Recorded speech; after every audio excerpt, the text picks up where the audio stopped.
नमस्कार, जय हिंद, वंदे मातरम। महेंद्र कुमार पांडे, दमदार 24 न्यूज़ में स्वागत है। जैसे कि आज संविधान दिवस है, आज इसी मुद्दे पे बात करने के लिए हमारे साथ हैं रेशमा ताई चौगुले जी। आपका दमदार 24 न्यूज़ में बहुत-बहुत स्वागत है। धन्यवाद। आज संविधान दिवस है, उस पे क्या बोलना चाहेंगे? आज तो संविधान दिन है। 26 नवंबर 1949 में मतलब 1949 में भारत ने अपनाया था संविधान को। तो इसलिए हमारे जो पंतप्रधान नरेंद्र मोदी जी है, उन्होंने जब 150 हमारी जब जयंती थी, तब उन्होंने कहा था कि आज से हम संविधान दिन मनाया जाएगा इस दिन को। तो ये 2015 में मोदी जी ने डिक्लेयर किया था। तो मुझे बहुत गर्व की बात लगती है कि हमारे देश के पंतप्रधान नरेंद्र मोदी जी ने इस दिन को संविधान दिन करके मनाया जाए, ऐसे घोषित किया था। रेशमा जी, एक 26/11 जो बहुत दुखद घटना थी, वो हमारे महाराष्ट्र प्रदेश के लिए क्या महाराष्ट्र प्रदेश क्या पूरे देश के लिए बहुत बड़ी दुखद घटना थी। उस पे अपने तरफ से उन सभी को श्रद्धांजलि वगैरह आप अर्पित करना चाहेंगे? जी, जी। एक्चुअली मैंने अभी जैसे बताया 26/11 एक तो आज का दिन ऐसा है कि सुख का भी दिन है और दुःख का भी दिन है। संविधान दिन हम मनाते हैं। डॉक्टर बाबा साहेब अम्बेडकर जी ने जो लोकतंत्र के लिए इतना अच्छा हमारे लिए संविधान दिया है, जिसके हम चलते हैं, वो दिन आज है। और उसके ही साथ ऐसे हुआ था कि 26/11 का जो इंसिडेंस हुआ था ताज, मतलब आप सबको पता है मुंबई पे जो बड़ा हमला हुआ था, आज भी वो याद करें तो रोंगटे खड़े हो जाते हैं कि जो ऐसा दिन था कि सब लोग डर गए थे। पूरी मुंबई क्या पूरा भारत देश काँप उठा था कि ऐसे कैसे हो गया। तो जो भी हमारे बांधव उसमें गए थे, तो उनको हम श्रद्धांजलि देना चाहेंगे। ओम शांति। और पुलिस बांधव, मैं पुलिस कन्या हूँ, तो मुझे एक और उससे ज़्यादा बहुत ज़्यादा फीलिंग हुई थी क्योंकि मेरे पापा भाई दोनों भी पुलिस हैं, तो उस समय थोड़ा-सा हमको ज़्यादा और बुरा लगा था कि पुलिस बांधव भी बहुत उसमें ज़ख्मी हुए थे, मारे गए थे। भारतीय जनता पार्टी के तरफ से आपको कौन-सी जवाबदारी दी गई है? भारतीय जनता पार्टी से अभी मैं फिलहाल जिला की कार्यकारिणी में सदस्य हूँ। इससे पहले मैं युवा मोर्चा की अध्यक्ष थी चांदीवली की, और उसके बाद मैं विधानसभा की महामंत्री थी। इस समय जैसे कि हम लोग चांदीवली विधानसभा के अंतर्गत 157 में हैं। 157 में आप जनता के पास जा भी रही हैं और उनका क्या तकलीफ उसको सुन भी रही हैं, तो उसका निवारण भी कर रही हैं आप? जी, जी। अभी कैसे है, अभी बीएमसी के इलेक्शन्स होने वाले हैं, चुनाव होने वाला है, तो आवाज मुंबईकरांचा संकल्प भाजपाचा, ये जो अभियान हम लोग कर रहे थे, तो उस अभियान के तहत हमारे जो देवेंद्र जी है, आशीष शेलार जी है और अमित साटम जी का कहना यही था कि मुंबई की जो जनता है, कोई को काने को मतलब कहीं पर भी रहती है, तो उनके क्या प्रश्न है, वो पहुँचे, तो हम लोग वो जाहिरनामा में ला सकते हैं। इसलिए हम हर घर में प्रवास कर रहे हैं और पूछ रहे हैं उनसे कि क्या उनको प्रॉब्लम है। और जनता का बहुत अच्छा हमको सहकार्य भी मिल रहा है, और उसके साथ हमको एक अच्छी तरह से वो हमको सुझाव भी दे रहे हैं कि हमको ये चाहिए दीदी, हमको वो चाहिए। तो एक अच्छा लगाव मिल रहा है हमको जनता से। अगर एक मेरा पर्सनली एक सवाल था, जैसे भारतीय जनता पार्टी के शीर्ष नेतृत्व, क्योंकि हम कह चुके हैं कि ये आप फुल एजुकेटेड हैं, युवा हैं। अगर भारतीय जनता पार्टी आपके ऊपर भरोसा जताती है और 157 में आपको अपना उम्मीदवार चयन करती है, तो क्या अच्छा परिणाम देने में सक्षम हैं आप? परिणाम देने में बहुत मतलब कोशिश तो हम करेंगे। कल ही देवेंद्र जी ने जैसे कहा, आपने शायद सुना होगा कि हम ज़्यादा से ज़्यादा 40% युवाओं को चांस देने वाले हैं, और हमारी पार्टी में अभी बीजेपी में युवाओं को नेतृत्व करने की क्षमता निर्माण की जा रही है, क्योंकि आने वाली जो युवा की पीढ़ी है, वही कहीं न कहीं विकसित भारत की ओर लेके जाने वाली है। हमारा जो कहते हैं ना, बीजेपी का एम ही है कि 2047 मतलब 47 में विकसित भारत होना चाहिए। एक ऐसा भारत अलग ऊंचाई पे दिखना चाहिए, तो उसके लिए युवा का नेतृत्व होना ज्यादा जरूरी है। देश के प्रधानमंत्री मोदी जी ने खुद कहा है कि हमारा देश युवा है, ठीक है ना? तो उस पे क्या कहना चाहिए? कुछ तो समझ के उन्होंने कहा ही होगा ना? जी, वही हम कहना चाहते हैं कि देश के प्रधानमंत्री मोदी जी, उम्र उनकी 75 है, लेकिन वो काम भी युवा जैसा आज भी करते हैं।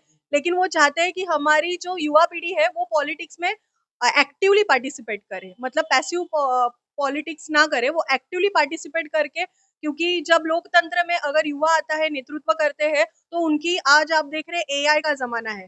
तो आप देखोगे टेक्नोलॉजी, पहले ऐसा नहीं था। 18 साल के बच्चे को समझता नहीं था कि क्या करना है, लेकिन आज 18 साल का बच्चा एआई का यूज़ करके बहुत कुछ टेक्नोलॉजी से काम कर रहा है।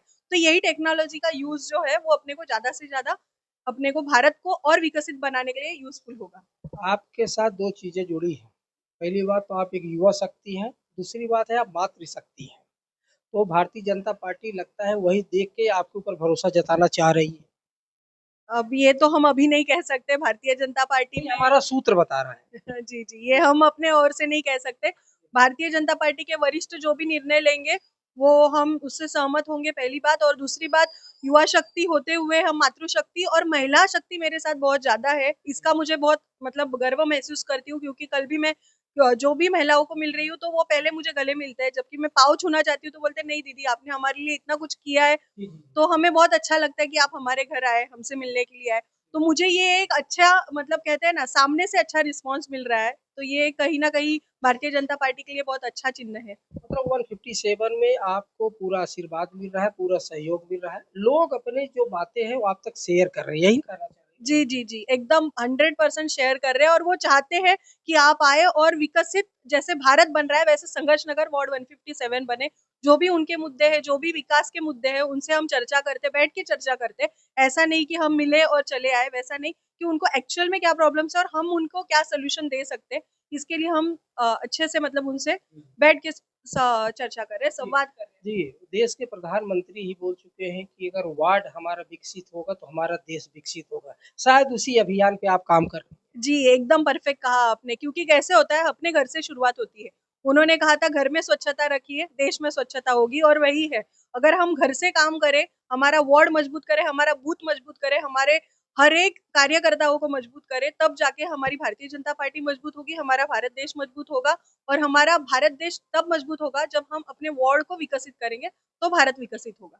तो आप अपने तरफ से संकल्पित हैं कि 157 के लिए आप अपने आप को निकाल चुकी हैं जनता के लिए, उनकी सेवा के लिए? जी, जी, वो तो हम कब से कर रहे हैं। मतलब ऐसा नहीं कि आज इलेक्शन आया तो मैं खड़ी जी, हुई, जी, ऐसा जी। तो है ही नहीं। जी, जी। तो हम तो लगातार कर रहे हैं। हम अभी जनता में जाके यही बता रहे हैं कि अभी इलेक्शंस है, तो आप भारतीय जनता पार्टी को, कमल को ही आपको चुनाव में याद रखना है, किसी और को याद नहीं रखना है। महायुति का जो भी उम्मीदवार होगा, हम लोगों को यही बता रहे हैं। हम ये नहीं बता रहे कि हम ही उम्मीदवार है या हमें ही जीत के देना है।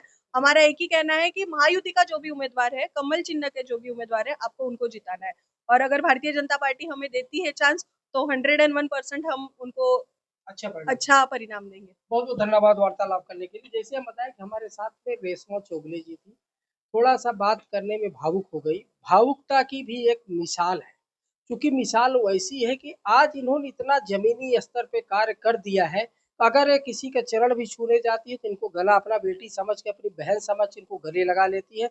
और ये ऐसी मात्र शक्ति है कि भावुक होकर भी दिन-रात हो, कुछ भी हो, कभी भी हो जाए कि रेशमा दीदी हमारा ये काम है, मुझे ये दिक्कत है, तुरंत रात हो चाहे दिन हो पहुँच जाती है। तो आप थोड़ा बात करते-करते थोड़ा भावुक हो गई थी, मैं देख रहा था। हाँ, क्योंकि कुछ औरतों ने, मैं जब घर पर गई, तो जी, जी। उन्होंने जो मुझे चीज़ बताई कि ताई हमको ये चाहिए, ये नहीं चाहिए, तो मुझे कहीं ऐसा लगा सच्ची में, अगर सच में मुझे हाथ में उतनी पावर होती, तो शायद मैं ये अभी तुरंत कर देती। जी। लेकिन आगे के समय में हम ज़रूर कोशिश करेंगे। तो कर ही सकती हैं। जी, जी, जी। अभी मैंने कोशिश की है और वो काम भी मैं कर रही हूँ। मतलब जी। एक कैंसर पेशेंट के यहाँ पर मैं जी, गई जी, थी, जी, जी। तो उन्होंने जो बोला, तो मुझे बहुत दर्द हुआ। इसलिए जब ये आपने पूछा कि आप घर-घर जा रही हो, तो मैंने ऑलरेडी उनके लिए अभी कोशिश तो चालू की है। जी, जी, जी।